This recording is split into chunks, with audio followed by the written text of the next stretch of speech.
So hi everyone, welcome back to the channel. Now if you haven't seen my last couple of videos on the Imoca boats that are taking part in the latest Vendee Globe around the world race, go and check out the last two videos I made on those if you're interested in sailing. But this video is all about the Alex Thomson Hugo Boss breakages that we've seen in the last couple of days that he's been undertaking repairs on. Hi everybody. And I'm guessing if you're watching this video, you're pretty interested in the race, you're pretty interested in the boat engineering, which is why I've made this video. Now, full disclosure, I'm not a maritime or naval engineer or naval architect, but a few people on the channel have asked me to give my thoughts on what's happened, why it's happened, could it have been prevented, and are the repairs going to be effective?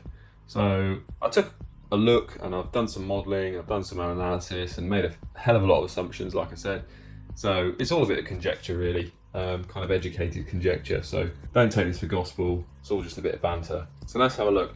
If you're not aware, about 2 days ago, Alex Thomson, he said, was doing like routine inspections of the boat in the forward couple of bulkheads, right at the bow, which is the front of the boat, if you don't know sailing terms, and he found some pretty bad cracks in the composites, particularly the longitudinal beam, which is a truss-like structure which runs fore and aft through the bow, which gives basically the bow its bending stiffness, supports the bottom of the hull and the deck. And those cracks, he didn't know, I don't think he knew when they happened, or he's not letting on the sort of moment they happened, but he showed us on a couple of updates on his YouTube channel, which we can see here. The cracks were pretty bad. Now I've taken a bit of a Sherlock investigation at some of the writing has put on these cracks, and he's given some measurements like crack lengths and heights and stuff in millimeters. So I've pretty much done a scale drawing, a scale model of this bow compartment and the bulkheads based upon those measurements given in the video, and I've located the cracks and tried to replicate them in my CAD model. And it's very not to scale, and it's all taken from different camera angles, so there's some of the shapes are slightly wrong, but I've tried to match the radiuses and the corners of the truss cutouts and where basically things join up. So if we can take a look, what I've modelled is the compartment between the forward bulkhead you see. So I'm calling this the forward bulkhead. This is a watertight bulkhead right in the front of the boat, and the first kind of transverse frame or rib, which is this kind of U-shaped structure here. And the cracks that we've seen, they might be more further aft, like back in this compartment between these two ribs. The ones we saw on a couple of videos are in this kind of first section up here. So that's the sort of section I've modelled. Alex has written in some white pen, some markers on these on this framework, on this longitudinal beam, which has majority of the cracks in it, and there's some in the floor as well. And he's written P1, P2 and P3. I don't know what P stands for, but it might be problem, because he's got a 1, 2 and 3 on each major site where there's a crack. So I've kind of replicated those in my sketch, and I've tried to model this as accurate as I can just from the very shaky kind of iPhone, well, Nokia phone footage that he's given us. Pitch black in there, so you can't really see a lot. And I had to look at the video about 3 or 4 times to figure out angles and stuff. But this is the kind of geometry that I came up with, and I've copied Alex's 1p, 2p, 3p crack sites, which I think are what he's calling his crack sites. First problem, second problem, third problem, I don't know, onto my model. So here's that first forward bulkhead. This is the longitudinal stringer, or I don't know what you call it in sailing terms, longitudinal truss beam structure that supports basically, well, it gives the whole hull its bending stiffness, a big vertical plane structure. On top we've obviously got the deck.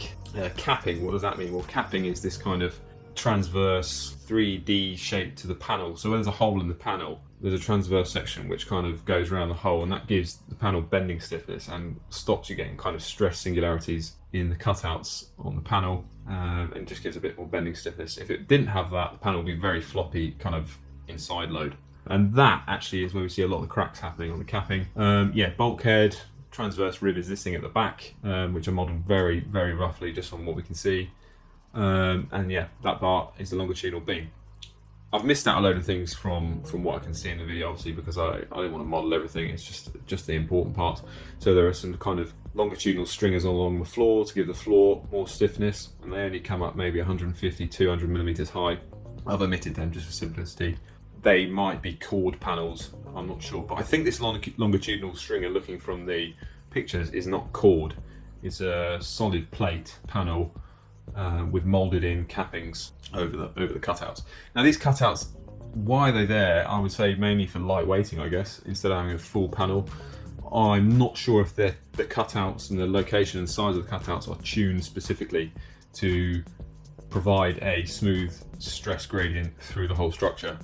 They should be, because I think stress gradient is one of the reasons why we've got these cracks, particularly this 1P at the front. And stress gradient, what does that mean? Well, if you've got a very stiff structure going to a very non-stiff structure very quickly, the loading across it changes drastically, and the stress in the part can change very quickly over its length. And that's what I mean by a high stress gradient, and that's really not good in fatigue. That's to be avoided. But before we get into the simulation, it's very clear just in looking at Alex's videos that these cracks are classic hallmarks of just stress concentrations. They've happened in the radiuses, so the corners of these cutouts. Maybe the radiuses are too small.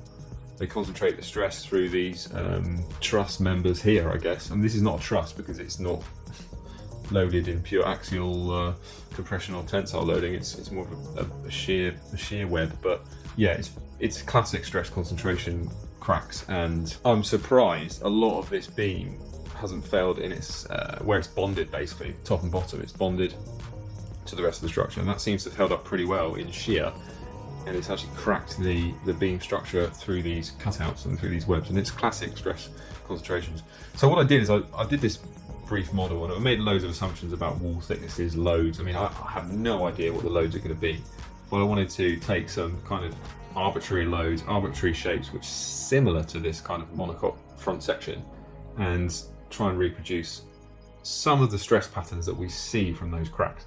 And yeah, it's really easy for me to do in hindsight. It's like when people plot stock chart patterns on historical charts. It's like, yeah, it's easy when you see it. It's easy once it's happened. You can draw any chart fucking pattern you like.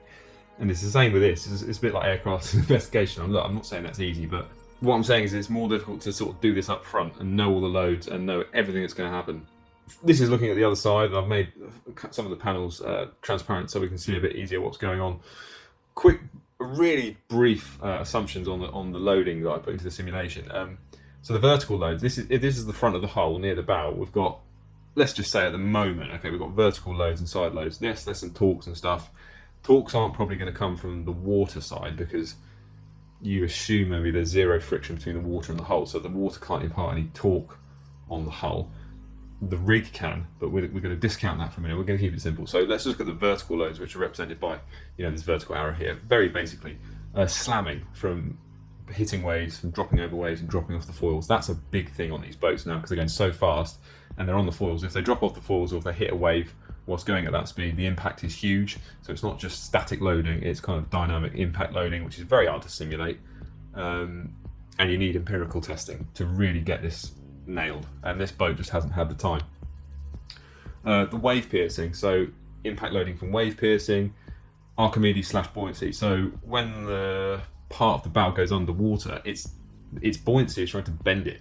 So that's another form of vertical loading, trying to bend it upwards in the direction of its buoyancy. And then you've got other vertical loads on this, like well, not pure vertical. It's kind of it will be at an angle, but the forestay tensions of the forestays that are attached to the deck up the boat will be pulling the hull upwards.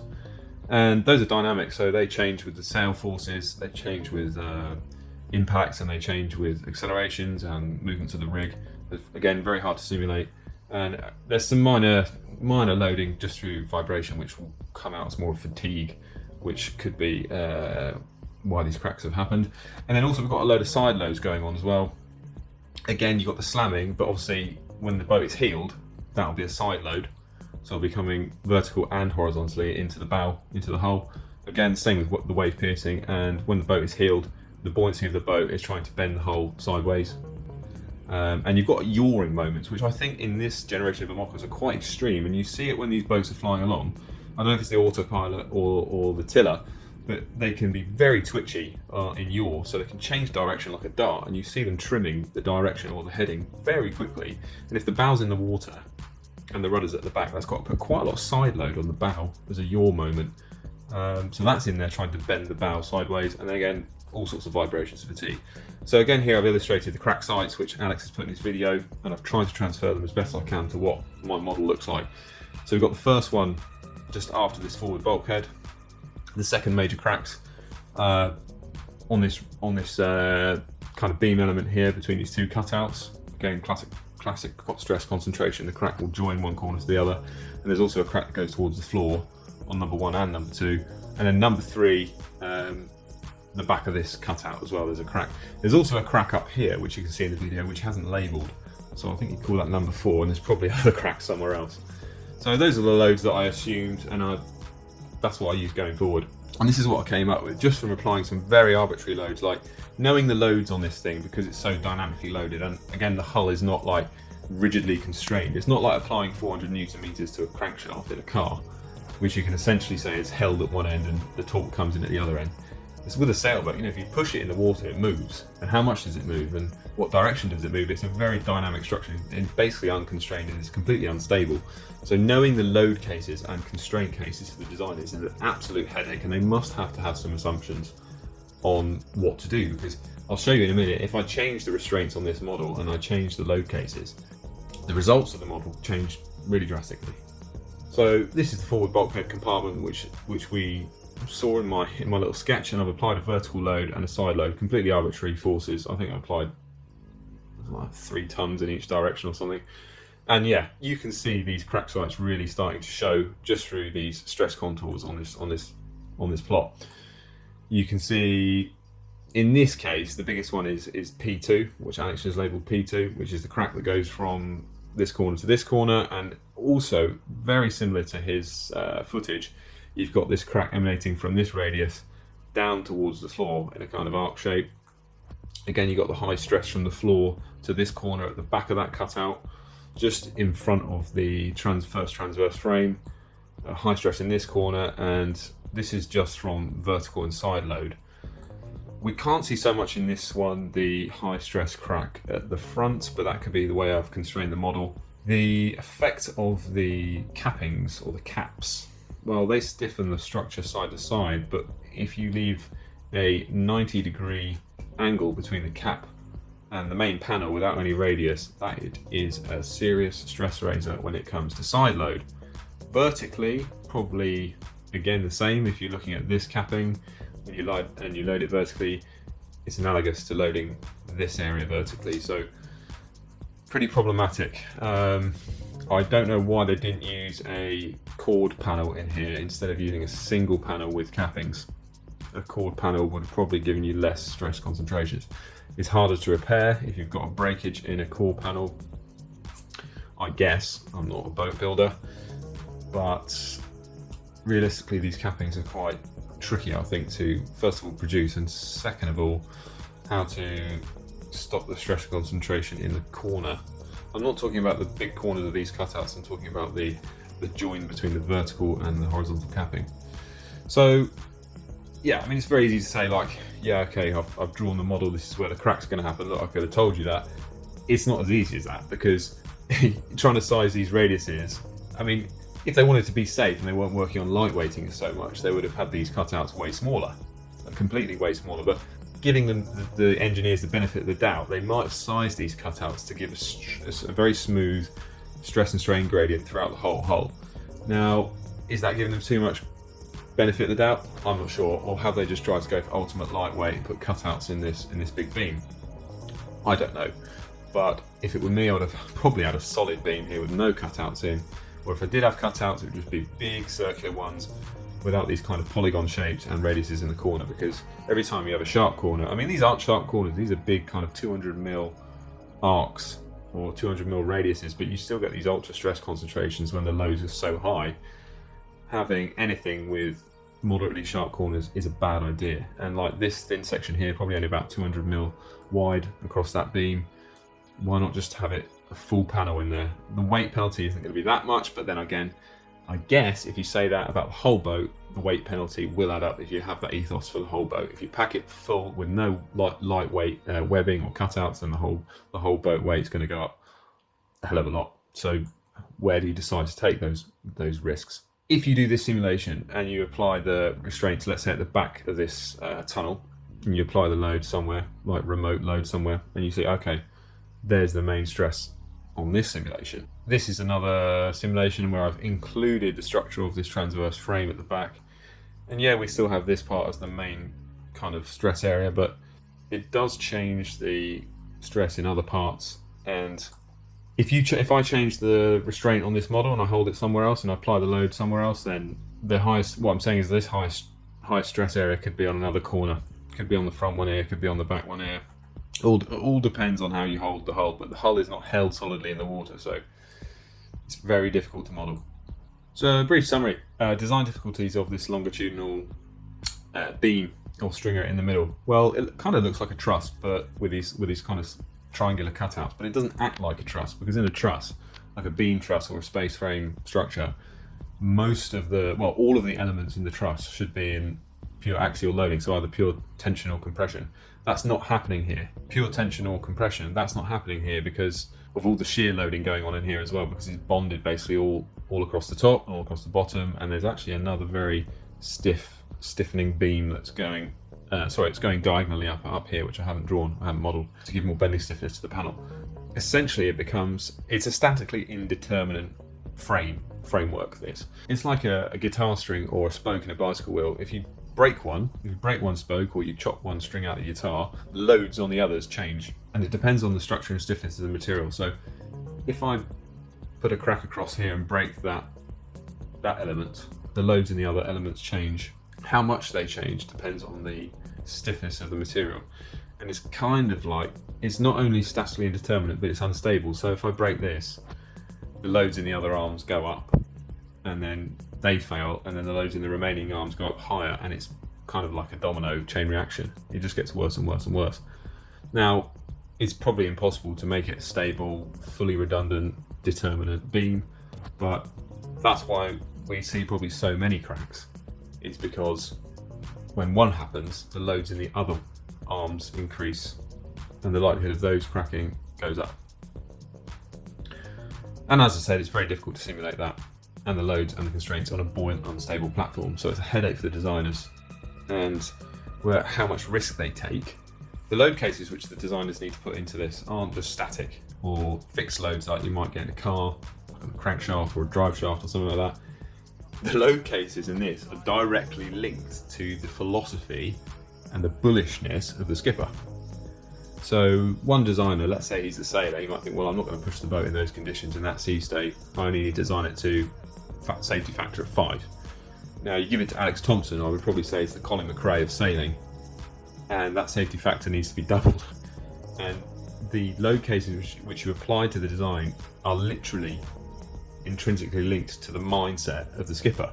And sailing is such a unique challenge in that respect that there is not one figure which you need to design it to, because it depends on what the skipper wants to do that morning when he wakes up, having had 10 minutes sleep over the last 2 days, how he's going to handle the boat, how hard he's going to thrash the boat.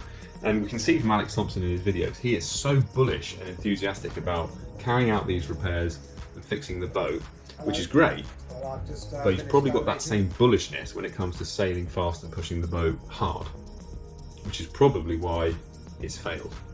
So it's all linked, and there's no set figure that you can design to, because it's linked to the mindset of the skipper. So the load cases are linked to psychology. So what can we say are the possible shortcomings? It's easy for me to point out because, just sat here with conjecture. Well, classic stress concentration effects from these corners. Let me turn my pointer on again. Well, we see the cracks, as we saw in the simulation.